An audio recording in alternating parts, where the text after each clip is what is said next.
Salut les fruits addicts, on est en balade dans notre forêt féerique et on va vous présenter un fruit assez original que peu de gens connaissent. J'aime beaucoup le goût, vous allez voir à la dégustation, c'est très sympa et on rejoint Vincent tout de suite pour nous en parler.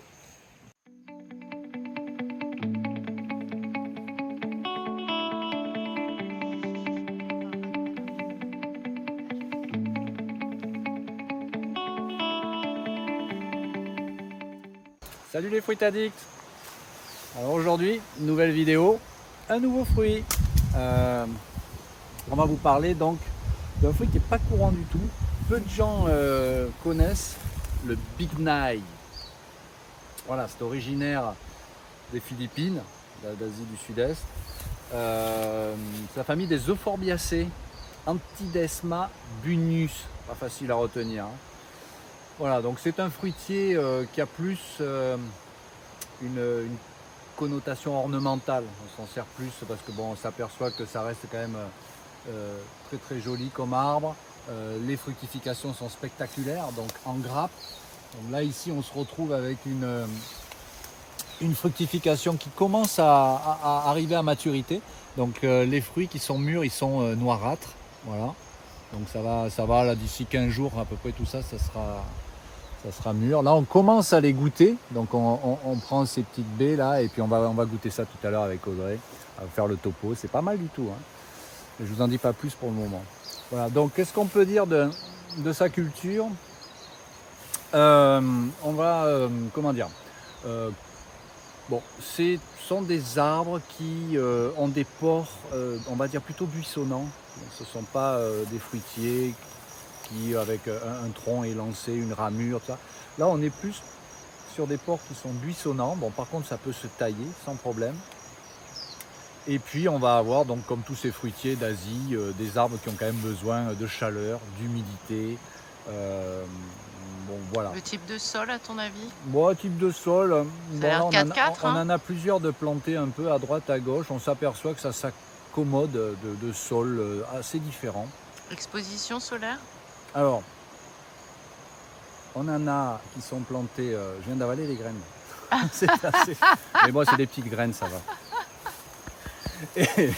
Et donc, on en a planté avec plusieurs expositions. On en a planté à l'ombre, on en a planté comme celui-là, là, en plein soleil. On s'aperçoit là aussi, il s'accommode un petit peu de toutes ces expositions. Donc, on a là actuellement, alors peut-être que ceux qui sont à l'ombre, comme à la coulée par exemple, ceux qui sont sur la propriété, ils sont qu'en fleurs actuellement, ils sont un petit peu en retard. Voilà. Bon, après, ce sont des génétiques peut-être aussi différentes. Là, ce que j'ai à la coulée vient des Philippines. Celui-là, je ne me rappelle plus d'où c'est que ça vient. Bon voilà, en attendant, ça reste un fruitier qui est très sympa pour les jardins en Nouvelle-Calédonie. C'est très peu sensible aux maladies, ça s'accommode de quasiment tous les sols.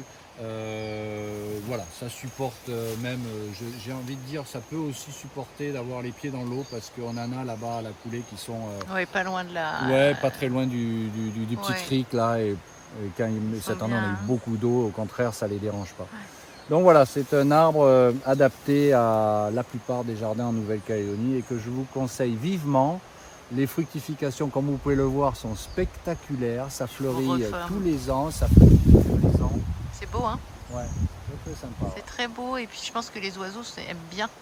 Ça peut peut-être éviter de se faire dévorer les fruitiers à côté. Ouais, aussi peut-être. C'est vrai que ça peut être une parade. Bah ouais. Pour peut-être éviter de trop se faire dévorer les fruits. Dévorer là, certains fruitiers qui sont plus difficiles à obtenir.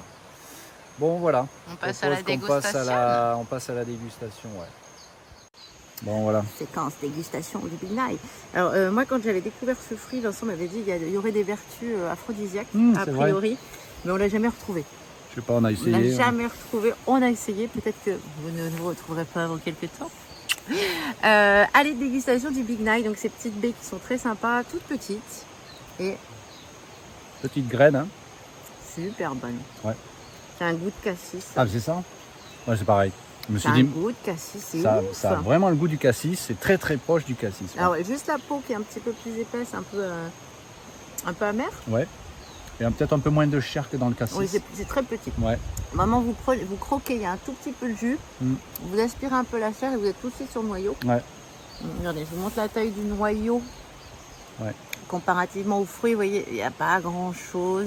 Mais c'est assez sympa. Ouais. C'est, je sais pas, ça lui donne un petit coup de peps. Ah, puis l'avantage, c'est que bon, voilà, on a des grappes, donc ça permet de piocher dedans. Ouais, voilà. Je pense que les enfants, c'est un fruit qui, je pense qu'ils aimeraient.